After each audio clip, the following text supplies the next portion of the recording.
Cockroach आंदोलन BJP करने देती है, करो, खूब करो, खूब करो, केवल हाय बीजेपी चिल्लाओ। लेकिन जो बीजेपी का मास्टर प्लान है, संविधान संशोधन बिल, वो पेश होगा, उसकी कोई चर्चा नहीं। इसके लिए इन्होंने एक संगठन को खड़ा कर दिया। अमेरिका से आया हुआ एक लड़का जबरदस्त तरीके से फुल ऑन करके धर्मेंद्र प्रधान का इस्तीफा दो। सोनम वांगचुक जी 22 दिन तक 4 लोगों का सहारा लेके चलने वाले, आप उनका मेदांता का वीडियो देखो, एक हाथ पॉकेट में डाल के खुलेआम उसी दिन से पैदल चल रहे हैं, एक दिन के अंदर। भला 22 दिन 25 दिन अनशन करने वाला एक दिन के कौन से इंजेक्शन के बाद इतना आराम से चलेगा, वो भी मेदांता में। क्रोनोलॉजी को समझिएगा। बहुत इंपॉर्टेंट बात बताने जा रहा हूँ, और एक एक बात अगर सच ना निकले तो बताना। रामदेव के बारे में बोला था, सच साबित की थी। बिल्किस बानो की केस में बताया था, सच हुआ था। आईपीएस संजीव भट्ट का भी बताया था। अब सुनो, सोनम वांगचुक से लेके संसद में 130वां, 131वां और डिलिमिटेशन बिल, उसके बीच ये नीट का प्रोटेस्ट और ऑपरेशन सिंदूर को बीच में घुसाना क्यों जरूरी था और क्यों हुआ, अच्छे से सुनना इस वीडियो को, फिर समझना मैं क्या मेहनत कर रहा हूँ। संसद में 2 बिल पास होने हैं। नंबर 1 130th बिल, संविधान संशोधन बिल, जिसका अभी कोई मीडिया चर्चा नहीं कर रही है, और वो इसी 20 जुलाई के बाद मॉनसून सत्र में, बराबर। लेकिन पहले एक बात मैं आपको बता दूं कि यहाँ सोनम वांगचुक की भूमिका क्या होती है। कॉकरोच आंदोलन बीजेपी करने देती है, करो, खूब करो, खूब करो, केवल हाय बीजेपी चिल्लाओ। लेकिन जो बीजेपी का मास्टर प्लान है, संविधान संशोधन बिल, वो पेश होगा, उसकी कोई चर्चा नहीं। इसके लिए इन्होंने एक संगठन को खड़ा कर दिया। अमेरिका से आया हुआ एक लड़का जबरदस्त तरीके से फुल ऑन करके धर्मेंद्र प्रधान का इस्तीफा दो। सोनम वांगचुक जी 22 दिन तक 4 लोगों का सहारा लेके चलने वाले, आप उनका मेदांता का वीडियो देखो, एक हाथ पॉकेट में डाल के खुलेआम उसी दिन से पैदल चल रहे हैं, एक दिन के अंदर। भला 22 दिन 25 दिन अनशन करने वाला एक दिन के कौन से इंजेक्शन के बाद इतना आराम से चलेगा, वो भी मेदांता में। क्रोनोलॉजी को समझिएगा। मैं उनको दोष नहीं देता हूँ, क्योंकि ये बीजेपी का बहुत बड़ा गेम प्लान है।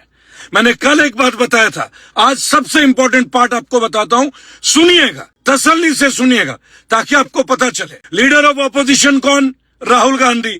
गीतांजलि वांगचुक ने राहुल गांधी पे अटैक कर दिया, बराबर। उधर केजरीवाल, उधर संजय सिंह, उधर आतिशी, सब चढ़ गए राहुल गांधी के खिलाफ, बराबर।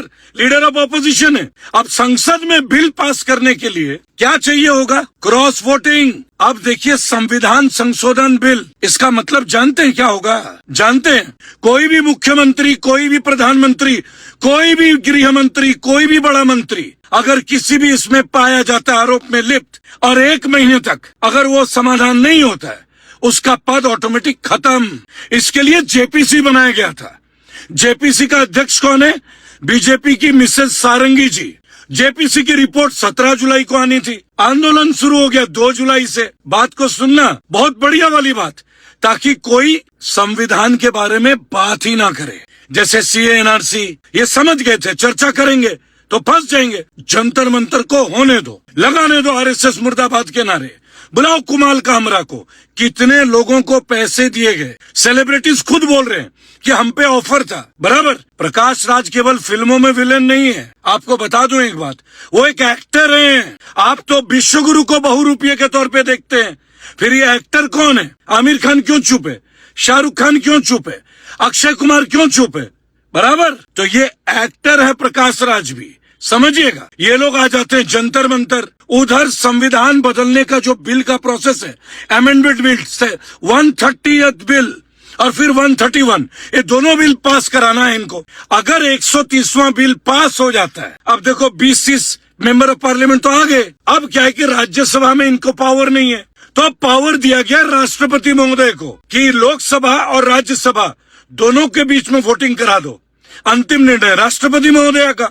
सर्च करके देख लेना। फेडरल नाम का इतना बड़ा न्यूज़पेपर, यूएस बेस्ड, वो सारे पोल खोलता है। आज से नहीं, 4 महीने पहले से वो आग्रह कर रहा है, लेकिन नहीं। तभी यूएस से दीप के आता है, पूरी टीम आती है। यहाँ पूरे इंडिया में केओस। ये मारो, दिल्ली पुलिस पे मुकदमा कराएंगे, हम वेबसाइट बना रहे हैं, दिल्ली पुलिस वालों को भी जेल भेजेंगे, कोर्ट से भेजेंगे। सुनो, पब्लिक को दिखा दिया कि पावर, जेएनजी का पावर। और सुनिए, अंदर ही अंदर गेम क्या चल रहा है। राघव चड्ढा जैसे 10 चड्ढा तैयार किए गए हैं। उनमें से एक मेदांता हॉस्पिटल में अपनी औकात दिखा गया और उनमें से एक की पत्नी ने राहुल गांधी को बोल दिया सिंसियर नहीं है, समझ लीजिएगा। अगर अब भी नहीं समझ रहे तो मुझे पागल बोलिए, अच्छे से मुझे पागल बोलिए। लेकिन बीजेपी जीत गई, बीजेपी जीत गई। बहुत सारे विसल ब्लोअर हार गए। क्यों? क्योंकि अमेरिका से फंडेड इन्हीं लोगों के संगठन के कुछ लोग दे आर परमानेंटली हियर। क्यों? क्योंकि उनको सपोर्ट करना है भाजपा को, बराबर। अब सुनिए, अगर ये बिल पास हो जाता है, किसी भी मुख्यमंत्री को बीजेपी वाले जब मर्जी हटा सकते हैं। पहली बात, क्योंकि क्रॉस वोटिंग तो हर बार होता है, सपा के भी क्रॉस वोटिंग करते हैं। अरे नरेश अग्रवाल चले गए बीजेपी में, जो राम में राम विष्णु पता नहीं विस्की, याद है ना आपको? अखिलेश यादव के राइट हैंड थे, तो बाकियों की तो औकात ही क्या है। राघव चड्ढा चला गया। अब इस बार क्या इन्होंने राघव चड्ढा पैदा कर दिया, इन्होंने भेज दिए कॉकरोच कि तुम जाके हुड़दंग मचाओ और पब्लिक का ध्यान नहीं रहेगा। हम लोग संविधान बदलने वाला बिल का प्रोसेस जेपीसी में कर लेंगे। अब होगा ज्वाइंट प्रोबिंग कमेटी। उधर राहुल गांधी को अलग से अलग कर रहे हैं ये लोग। क्रोनोलॉजी को समझिए, कितने लोग शामिल हैं। संदीप पाठक, केजरीवाल का आईटी का पूरा हेड काम, वो छोड़ के बीजेपी चला जाता है। अब भी नहीं समझे आप लोग, कब समझेंगे? अब अगर 130वां बिल पास हो जाता है, फिर 131 महिला आरक्षण बिल, बात को समझो, तो डिलिमिटेशन बिल को कौन माई का लाल रोक पाएगा? Master stroke bye Narendra Modi and Amit Shah. ये गेम अमित शाह का था, पूरा गेम। एक बात बताओ, अमित शाह के रहते यहाँ पे कोई इतने दिन तक हुड़दंग मचा देता दिल्ली पुलिस के सामने? सोच के देखो, सोच के देखो। किसान आंदोलन में एक भी बिल पास नहीं हुआ किसान के पक्ष में, कुछ नहीं कर पाया टिकैत। इनका इलाज ईवीएम है, लेकिन कोई भी पार्टी नहीं आएगी। उन्हें मालूम है डेट ठुकाई पड़ेगी। अखिलेश यादव क्यों नहीं कर रहे लखनऊ में प्रदर्शन? मुख्यमंत्री बनना चाहते हैं। संजय सिंह क्यों नहीं कर रहे? 1 मिनट में हाउस अरेस्ट कर लिया था संजय सिंह को, क्या उखाड़ लिया? बात को समझो। ये पॉलिटिकल नेता और एक ग्रुप, ये लोग आए बीजेपी के सपोर्ट के लिए, बराबर। हम लोगों ने जीवन के 12 साल दिए। 130वां बिल, 131वां बिल, ये 2 बिल मॉनसून सत्र में पास करना था। अब कितने एमपी चाहिए इनको? इंतजाम तो पूरा हो ही गया, 2-4 रह गए। पैकेज सबको दे देंगे। 2-4 लोग तो खुद बोलेंगे अरे साला संदीप पाठक चला गया, केजरीवाल का राइट हैंड, अरे तेरी अपना ममता बनर्जी के 20 चले गए, 3 राज्यसभा से चले गए। ये केवल राज्यसभा में शॉर्टेज है। और आपको भी पता है, राज्यसभा के जो नेता होते हैं वो जीत के नहीं आते, वो स्पॉन्सर्ड होके आते हैं। सुरेंद्र नगर बीजेपी के सांसद राज्यसभा से पहले किससे थे? मायावती जी के टीम से। उससे पहले किसमें थे? सपा से। आप क्रोनोलॉजी को समझिए। सुरेंद्र नगर गुर्जरों के सबसे बड़े नेता बहुत अच्छे, जेंटल है, जेन्युइन है, लेकिन थे तो मायावती के राज्यसभा से। अब बीजेपी से आगे राज्यसभा में आपको इलेक्शन जीतना नहीं होता, ये बहुत काम आता है, बहुत काम आता है। केजरीवाल ने भी बहुतों को भेजा। ये था अमित शाह का मास्टर प्लान, कॉकरोचों को आगे भिड़ा के अमेरिका से एक टीम सेट करके। नहीं तो अमित शाह इतने दिनों से चुप रहेगा, 25 दिनों से। अबे क्या खाते हो तुम लोग? क्या लेते हो? सूखा लेते हो क्या शाम के टाइम? उधर सोनम वांगचुक 25 दिन का 11 किलो वेट घट गया, चल नहीं पा रहे थे। मेदांता जाते जेब में हाथ डाल के चलने लगे, खुश हो गए बीजेपी की मीटिंग से, बोले हमारी मीटिंग सफल रही, बराबर। This was the game plan of Amit Shah. ये मेरा कल के वीडियो का पार्ट 2 है। अब क्या बोलोगे? मैं गद्दार हूं? मैं तुम लोगों को डिक्लेयर कर रहा हूं, उत्तर प्रदेश और उत्तराखंड में 40 एमएलए बनाऊंगा फिर अपने दम पे, अगेंस्ट बीजेपी के खिलाफ। लेकिन अमित शाह का मास्टर प्लान साबित हो गया और ये लोग उल्लू बन गए और राहुल गांधी के साथ गेम हो गया। पहले सोनम वांगचुक ने राहुल गांधी को नहीं बुलाया, बराबर।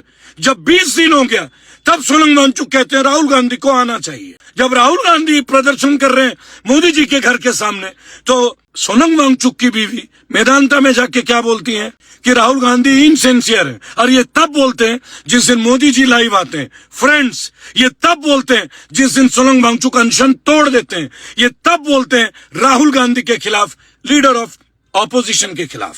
अब समझे कितना बड़ा गेम है? ये सब बीजेपी का स्पॉन्सर्ड था, समझे? नहीं तो 2 दिन में अमेरिका से आया हुआ ध्रुव राठी का एक नचनिया चेला और 2 लोग आम आदमी के आईटी सेल के टीम के लोग आके आंदोलन खड़ा कर लेते। और अमित शाह ये यूपी नहीं गए, लखनऊ जाके भाग आए। इन्हें मालूम था योगी बर्दाश्त नहीं करेगा। योगी जी अगर देख लेंगे तो देहलट, इनके दम नहीं है, इनका ना आगे की तरफ ना पीछे की तरफ, पावर ही नहीं है। तो इन्होंने दिल्ली को चुना, अमित शाह से सेटलमेंट हुई, चंद्रशेखर रावण भाई आए, वो अकेले बैठ के, लेकिन हाँ, चंद्रशेखर रावण ने एक बात बहुत अच्छी बोली कि सीता माँ का अपमान नहीं होना चाहिए, किसी धर्म का मजाक नहीं। This was great, but everything was won by BJP. RSS मुर्दाबाद के नारे लगाए और प्रहलाद जोशी आरएसएस के कन्वेनर थे, कट्टर कन्वेनर। ब्राह्मणवाद के विरुद्ध नारे लगाए। प्रहलाद जोशी एक ब्राह्मण है, क्या भिगो भिगो के तुम्हें मारा है, केवल संविधान बिल को पास करने के लिए और वुमेन रिजर्वेशन बिल को पास करने के लिए, ताकि जेपीसी, और जेपीसी में सब इनको सपोर्ट करेगा। ये भी फेडरल में जाके देखो, गुप्त सूचना है। वंदे मातरम।